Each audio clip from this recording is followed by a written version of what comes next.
بہت سارے لوگ یہ سمجھتے ہیں کہ ہمارے ملک میں مہنگائی کی بہت بڑی وجہ آئی ایم ایف سے قرض لینا ہے، کیونکہ ہم نے آئی ایم ایف سے قرض لے رکھا ہے اور ہم نے اس کی قسطیں واپس کرنی ہوتی ہیں، تو لہٰذا ہمارے ملک میں مہنگائی ہوتی ہے تاکہ ہم آسانی سے ٹیکس کلیکٹ کر سکیں اور آئی ایم ایف کو قرض واپس کر سکیں۔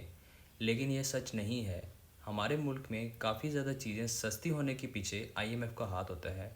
جیسے ابھی ریسنٹلی آئی ایم ایف نے حکومت کو یہ کہا ہے کہ جو آپ گاڑیاں امپورٹ کر رہے ہیں اس پہ جو آپ نے ٹیکس لگا رکھا ہے، جو کسٹم ڈیوٹی لگا رکھی ہے، وہ باقی ممالک کی نسبت بہت زیادہ ہے۔ تو حکومت نے آئی ایم ایف کو یہ یقین دہانی کرائی ہے کہ ہم آنے والے 5 سالوں میں اس ٹیکس کو کم کریں گے۔